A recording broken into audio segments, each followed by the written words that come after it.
the United States isn't providing a daily breakdown of, we're hitting this missile base, this missile base, this missile base. We just hear that, targets are struck in the Bandar Abbas region and the Chabahar region, et cetera.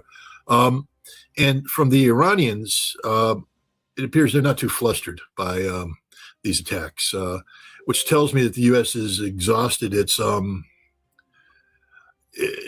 target deck. I mean, we don't know, why they're bombing. What is the goal? What is the objective of the bombing campaign? Is it to suppress Iran's ballistic missile capability? Well, I mean, you just saw that the Iranians are launching and striking targets at will. So, again, incomplete data, and we have to accept this. Always difficult to do, perfect analysis under any circumstances, but with incomplete data, this seems to be more about a charade and bluff and bluster by the United States. Why would I say this? Well, we know that the 39-day campaign exhausted pretty much America's supply of long-range strike weapons, and also, advanced ballistic missile interceptors capable of, having the possibility of intercepting incoming Iranian missiles. Now, the U.S. took advantage of the pause since April 8th, I believe, that to not only restock their oil, which J.D. Vance openly acknowledged that the MOU was just a lie, that we signed it because we were running out of oil, we need to get more oil, but we'd also run out of ammunition. People have to ask the question, why did we stop the war when we stopped it? Because leading up to the ceasefire, Donald Trump was saying, we're going to bomb them forever, we're going to blow them up, the end of the Iranian civilization, everything's done, and all of a sudden it's like, nope, we're signing an MOU. Now, he said it's because, Trump amazingly sometimes is very honest. He said that we signed, he had no choice but to sign the MOU because we were out of oil. We had to do this. That sort of means that we lost. Got to keep that in mind. But the other reason is we ran out of ammunition. We didn't have the ability to sustain this fight. So when you look at this now, Donald Trump's talking about we're going to have 3 weeks. I think 3 weeks is about the maximum we have for ammunition. 21 days, and then we're out of ammo again.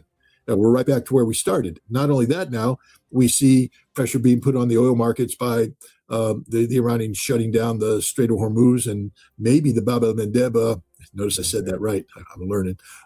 Strait being shut down by the Houthi. They're apparently holding that in reserve. They're not playing all their cards at once. But the fact is, the dynamic that led to Donald Trump pleading for a ceasefire in April exists today. Nothing has changed.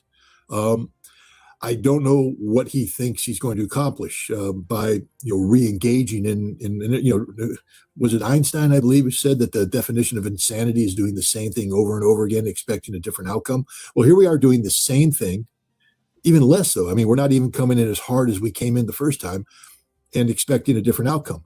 The only change here, and again, it's always difficult to assess anything that Donald Trump's doing because, as the Russians have said, he's emotionally unstable. As other people have said, he's just straight up batshit crazy. And it's hard to have predictability and a personality and a mind that's unpredictable. But it was fascinating to see him say the Iranians aren't allowed to charge anything going through the Strait of Hormuz. But now I'm taking over the Strait of Hormuz. He's not. He can't. He doesn't have the ability. And when I do, even though we know he can't because he doesn't have the ability, I'm going to charge, 20% surcharge for every ship going through. So he just instantaneously legitimized the Iranian business model, the model that he had rejected before. There will be no payments. He just legitimized that. Now, again, crazy like a fox. I think that he did that on purpose because now what I think he's looking for, this is his political out, is an eventual resolution that gives America a buy-in. 20% is, he's just a New York realtor coming in with a ridiculous quote, and then it'll be negotiated down. At least that's his plan. But I think what he's looking for is to get Oman back in with Iran to, I'll use a big word that I'm probably using around, bifurcate the control of the strait. Even though Iran will impose the totality of its will, there will be two paths like there were. Remember, Oman had the southern passage, and Iran had the other one, and that there will be a joint toll collection, and Trump will take a percentage of the Omani cut and then declare victory. Because that's the only thing that makes sense here. Because there's no other out. There literally is no other out. He can drop bombs, and he will drop bombs on Iranian, nuclear sites just to put that marker down. But there's no other out for him. He needs a political out. Because here's the problem: we lost the war, and we're not going to win the war. But war is an extension of politics by other means. So if you get to spin things in a way that creates perception, because perception creates its own reality. So even though we know America lost the war, that the Iranians have the strategic advantage, if Donald Trump can make things happen that allow him to spin that in a way that alters the perception of the American public, which is the only public that counts come November because they vote, that Donald Trump has achieved some sort of great victory here, that's it. So that's the only thing that makes sense here, because otherwise, this is not a war-winning strategy. I mean, you can get as many people, you can get Wesley Clark, and you can get General McKenzie, the former Marine commander, to come out and talk all they want about seizing the Strait and taking Carg Island. If we could have seized the Strait, we would have done so back in April. We didn't, because we can't, and nothing's happened that makes it so that we can. If we could have taken Carg Island, we would have. We can't. We don't have the resources available to seize and hold. That's the important thing. Sure, we can throw enough Marines at the problem. Marines are very good at wading through chest-high water, getting mowed down by machine guns, and keep coming, because that's just what we do. All right, so we can stack the bodies, build another memorial. Instead of the Iwo Jima Memorial, we'll build the Carg Island Memorial of Marines raising the flag, except this time we'll have to take the flag down and leave, because the best analogy isn't the Iwo Jima analogy, which Lindsey Graham was fond of quoting, but the Koh Tang Island analogy. Koh Tang Island being that small island off the coast of Cambodia. In May of 1975, a Marine battalion landing team was sent to seize the island because we believed that U.S. sailors from the Mayaguez, an American merchant vessel, were being held there. They weren't. They were held somewhere else. But the Marines got on there. 8 out of the 11 helicopters in the first wave were either shot down straight up or suffered so much damage they had to flee back and couldn't be flown again. Scores of Marines were killed. Dozens of Marines were in the water swimming for their life. And we had the Marines split up on the island, 300 to 500 Khmer Rouge launching counterattacks, threatening to overrun. We had to scramble in a desperate move in a nighttime evacuation. We left under fire, abandoning 3 Marines. A 3-man M60 crew on the flank was left, and they were captured and executed by the Khmer Rouge next day. It was a day of dishonor for the Marine Corps, even though there was heroism there. I know many of the Marines who fought there, they fought heroically, but we lost. It was dishonorable because we had to flee, and we abandoned Marines. We abandoned bodies.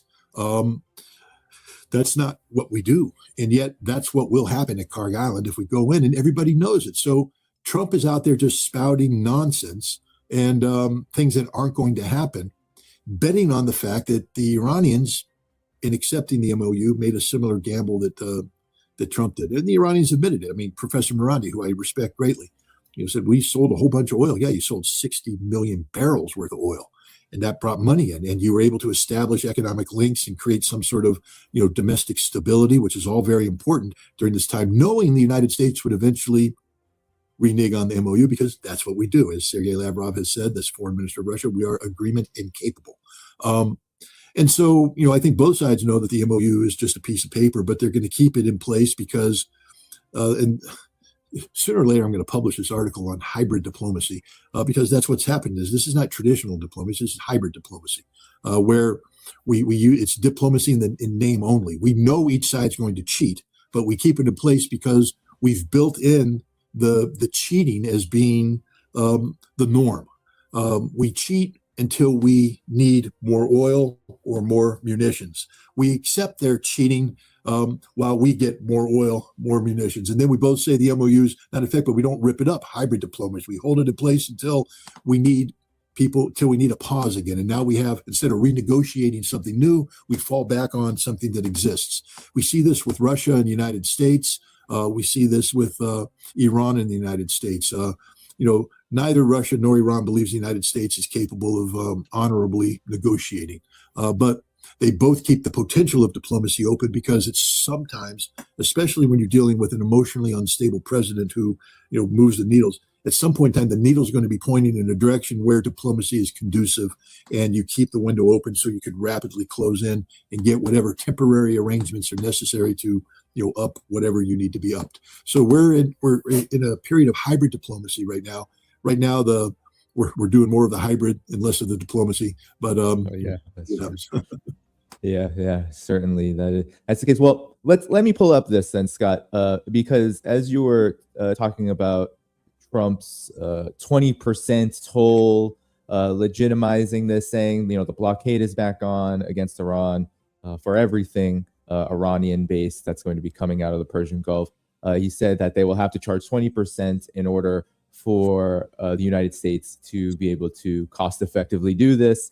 Then today, so this was all within the last day, he comes out saying, I have decided to replace the 20% U.S. reimbursement fee with trade and investment deals with various Gulf states that they'll be making into the United States. And this is him talking about, and then of course today, what is it, Tuesday, talking about how oil is flowing out of the Strait of Hormuz. It's not, but that's what oil is flowing. Everything is good. Scott, the regional situation is getting worse. I brought up the Yemen situation, Saudi Arabia. Trump gave a blessing to this, according to media reports. This is playing with fire, isn't it? Because Iran certainly is showing the initiative to be able to hit whatever it wants in the Gulf, maybe Israel in the future. The United States, as you said, we don't know what they're hitting. This could go on for a while. Why then give the blessing to Saudi Arabia to conduct this aggression against Yemen at such a sensitive time, especially economically? Well, again, Danny, you're putting me on the spot because we are dealing with one of the most chaotic situations imaginable. A long time ago, I had several conversations with Anatoly Antonov, the former Russian ambassador to the United States. And, I was talking to him at the time about the election and saying, well, who does Russia want to win? Remember the eternal question, who do the Russians want to win? And he said, we don't really care. And I was right. Really? You don't care? He said, you don't understand. It's not personality driven. It's not even policy driven. What we want more than anything is predictability. And every Russian diplomat I've ever talked to has seconded this. Yes. The Russians can build a policy for any given situation. And the key thing, though, is that policy is predictable, because then you get to do long-term planning, you get to do budgeting of resources, allocation of priorities, et cetera, based upon something predictable. Now, they would prefer that the predictability was attached to something good and beneficial to Russia, but it doesn't matter. They just want predictability. They can deal with that. They said, look, but we know Biden is not the man we want. But there's an element of predictability with Biden. I mean, we know how to craft policy to deal with Biden. Everybody jumps and says, oh, because Trump's talking good about Russia, that we would want this. But we know that Trump says things and does things differently, and therefore he's unpredictable, and it's impossible to have sustainable policy with something of that nature. So Trump's unpredictability is problematic for the Russians. It's the same for the Chinese. They operate under the same predictability model. They're businessmen, and businessmen, business isn't done. You don't succeed in business in an unstable environment unless you're a hedge fund and you guess right, or you're somebody who gets insider information about Donald Trump's next social media posting and you make the appropriate investments. But for the normal people, the normal businessmen, planning out, you want stability. You don't like this kind of market flow. You like something predictable, and the Chinese are that way too. So you say, what does all this have to do with what we're talking about? What Donald Trump is doing, I believe, is deliberate. I believe that Donald Trump has, and this is an assessment that's in motion, because again, we're dealing with a lot of incomplete data here. But if you take a look at what the priorities are for Donald Trump, he sort of acknowledged this.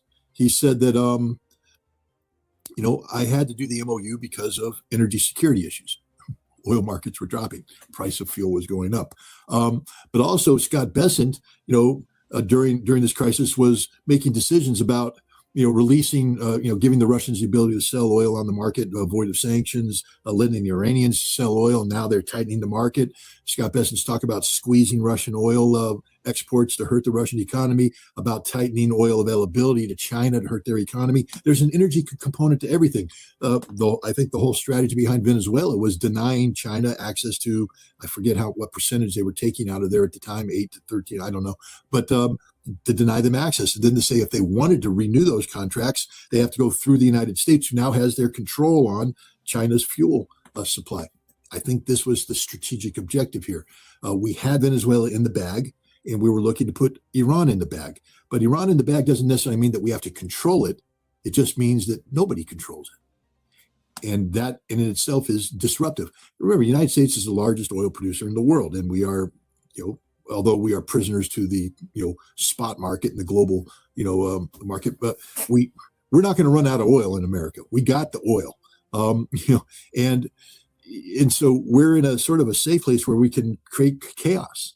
So when you say, wow, this is a lot of chaos in the Middle East, I think it's chaotic by design. I think it's done on purpose by the United States to be extraordinarily disruptive of global energy markets. And then we take advantage of that.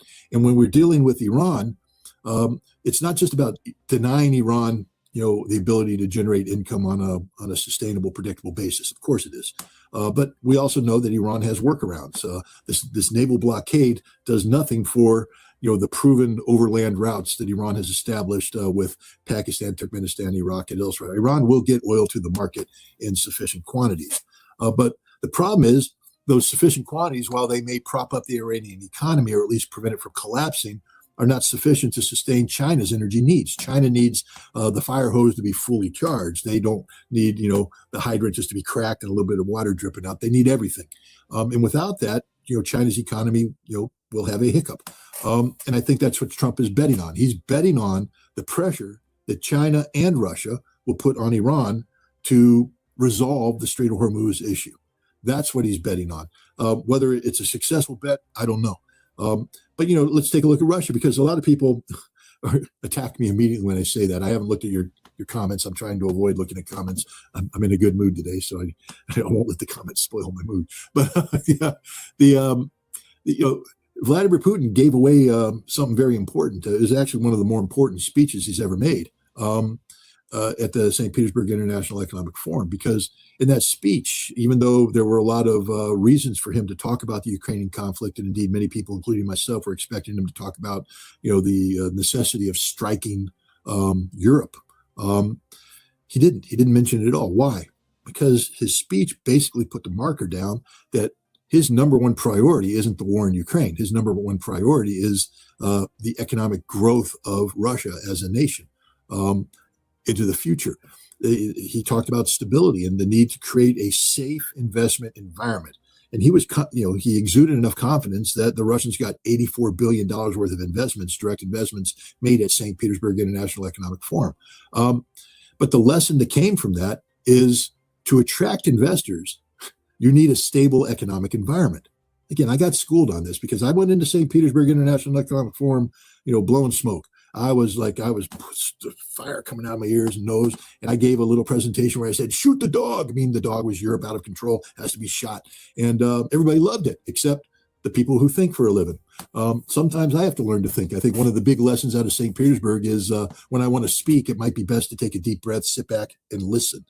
Because you learn so much more by listening. When you're speaking, you're not hearing what the other people are saying.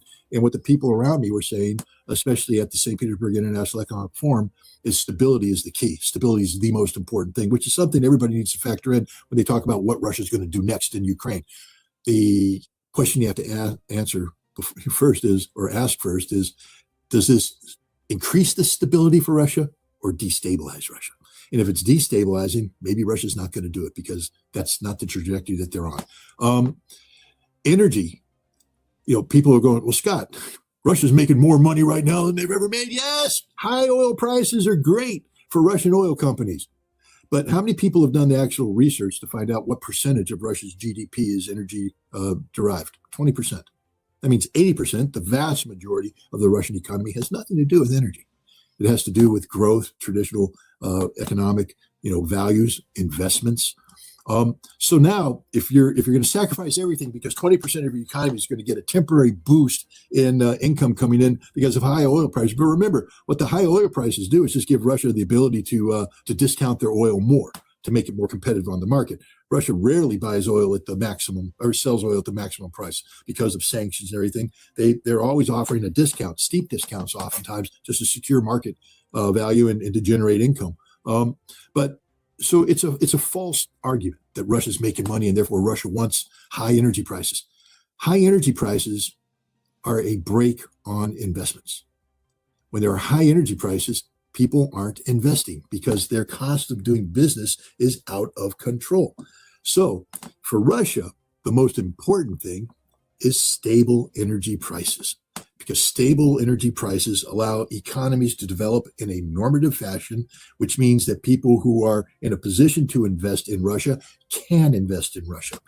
And this is Vladimir Putin's long-term goal. So the chaos that Trump is doing in the Middle East right now is extraordinarily disruptive for Russia's long-term planning because it injects unpredictability. And for China, who needs predictable, sustainable energy supplies, it's also problematic. And so I believe that, again, this is a belief, faith-based analysis, because I don't know, because who the hell knows? This is all guesswork. When you have a country like the United States prosecuting foreign policy through social media posts, just think about, how do we find out about the 20%? Was there a statement from Scott Bessent? Did Marco Rubio come out? Was there a meeting of the national security? No, Donald Trump put out a social media post, and we all went, oh, that's how we learn things. And then how do we learn? How did I learn from you? There wasn't a press conference where the White House spokesperson or the State Department spokesperson articulated policy that's been built through the interagency process. No, the President of the United States just makes stuff up and puts it out on the post. That's how Americans run. Unpredictable, crazy, chaotic. And I think it drives the Russians and the Chinese crazy. And I think the Iranians, we know where they are. You want a war, you got a war. You want to go max, we can go max. But the Iranians are also, they're in the middle of making one of the biggest strategic pivots in their history. Because they are pivoting decisively away from the West. Everybody says, "Oh, Scott, they've been pivoting away from." No, read, even this president, Peshkeshian. I'm sure I butchered that name, but I'm not the greatest speaker of foreign languages the world has ever seen. But the current Iranian president told me in person when I met with him in September of last year that they would like to do business with the West. That's before all of this nonsense began. He's part of a moderate wing of Iranian society, political society, economic society, that continues to believe that the West is the direction for Iran to go because they have a long history with the West. They trust the West, but they don't trust the West anymore. And so they are making a decisive pivot to the East, which means they have to solidify relationships with Russia, China, India, elsewhere. Solidify relationships. And also get embedded in forums such as the Shanghai Cooperation Organization, BRICS, the Eurasian Economic Union. In order to do that, they need to be stable. Remember that whole concept of how do you invest, how do you get involved? Stability. And so I think the belief is that Iran, I think bluffing is the wrong word, but Iran might be open to the right set of circumstances that allows it to get something less than maximal, outcomes, as long as they don't impact sovereignty and national security. But Iran might be able to play some political games that allow Donald Trump to have a face-saving mechanism out of this. Right now, I know Dr. Marandi says that's the last thing Iran cares about. Yeah, but when the phone starts ringing and it's Pakistan calling saying the Chinese are pissed off, maybe Iran's going to listen. And remember, Iran can't afford to lose China and Russia right now. They need that support. And China and Russia are sovereign states unwilling to commit suicide on behalf of any other state. So this is my thinking about where Donald Trump is going on this. Am I right? Don't know. There's only one way to find out, and that's a passage of time. Yeah. Well, the passage of time is working against the Trump administration in many ways, because the longer this goes on, the more the oil markets are heating up, as you said, Scott, and this is correct, 100%. When oil markets heat up, it does lead to the possibility of a worldwide economic crash, which indeed neither Russia, especially China, which wants, China has been called recession-proof domestically because it can maintain economic growth during even the '08 crisis.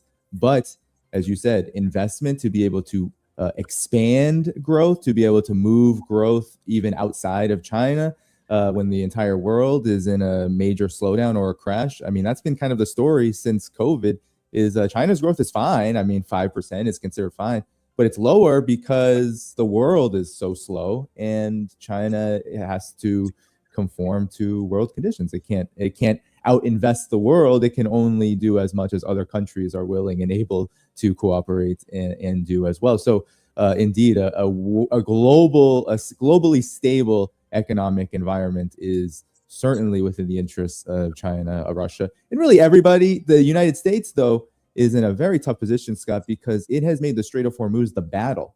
And Iran is only going to keep on doubling and tripling down on this as part of, as you said, a matter of sovereignty. It seems like eventually the U.S. is going to have to be the one to back down like it did with the MOU, but this seems like it's going to be a very long process. Your thoughts on this? It doesn't seem like we're anywhere close to a solution, especially on the side of the U.S. essentially needing to do what reality is telling it to do. I don't think there's going to be a solution at all as long as Donald Trump's president, which means that we're talking about 2 years of managed chaos. That's the direction I think this is going. This is going to be managed chaos. Because politically, there can't be a solution, because if there's a solution, Donald Trump has to acknowledge he got beat. And he's not going to acknowledge he got beat. He may have some political latitude following the midterm elections if he can pull a rabbit out of the hat. And he may be extremely constrained if he can't pull a rabbit out of the hat. I mean, the midterm elections are going to dictate, the pace and priorities of the next 2 years from a foreign policy standpoint. If the House falls to the Democrats, we know that Donald Trump is going to be impeached consistently, nonstop. That's a guarantee. He knows it. And if enough Democrats win in the Senate and they lose control of the Senate, and there's enough dissatisfaction in the Republican Party, depending on how successful the articles of impeachment are pursued at trial, he could be convicted by the Senate. That would be the end of the Trump presidency. So, this is a very serious game being played here. I think Donald Trump is, I think there is a method to his madness. I don't say I agree with it. I just, I don't believe that everything he's done is just knee-jerk, totally irrational. It may look like it to us, but and maybe some of the things he does is knee-jerk, irrational. But I believe Donald Trump knows where he wants to go. I think he has a strategic vision, and he has an idea of how he wants to get there. And I think chaos is the key here. He's engendering chaos in the domestic American, political system. What's going on at the state level, national level, in terms of, gerrymandering and redistricting and all this kind of stuff. Whether there's good, voter ID, things like, laws are being passed, executive decisions are being made. It's all designed to create an electoral environment that is advantageous to Trump from his belief, because if you can't win the votes, at least manipulate the votes. And I think he's going to be trying to manipulate the votes as much as possible so that he doesn't lose control of the House and he doesn't lose the Senate. But in order to do that, you have to be able to explain certain things to the American public. And it's easier not to explain things if there's chaos and you just basically can blame everything on Iran and blame everything. The Iranians are the ones that can't negotiate. The Iranians refuse to do a deal. So I think that's where we're at right now. I think we're into it's permanent state of fluctuating chaos over the course of the next 2 years. I don't think there's any intent on the part of the Trump administration to actually bring an end to this, because they can't. They can't admit that they lost. They can't admit that they failed. And I also believe that Iran, the assessment is that Iran isn't going to go to the mats, so to speak, that Iran is also willing to do what I talked about early on, hybrid diplomacy. Basically this game, this diplomatic game where we're not talking, but we're gonna talk, all based upon momentary advantage. 2 years, Scott. Oof, that's a long time. The situation just feels incredibly unstable in terms of what's even the next several months, especially in terms of the global economic situation, are going to bring. Now, as we speak, Scott, the U.S. is conducting strikes on Iran. They're hitting, of course, again, all along the Persian Gulf, the southern coast. Kish Island has actually been reported to have infrastructure damage to its water and electrical infrastructure, causing power outages. And right now, there is 30 plus missiles going off over Bahrain. This was some of the image taken from that. And this is said to be the biggest single response by Iran so far in this recent flare-up. So, yeah, 2 years, Scott. These kind of escalations have already brought oil prices up above $80 a barrel. The Bab el-Mandeb Strait, this is what Yemen, the Yemenis, the Ansar Allah are saying, that Bab el-Mandeb closes, it could go up back to that harrowing $200 a barrel mark.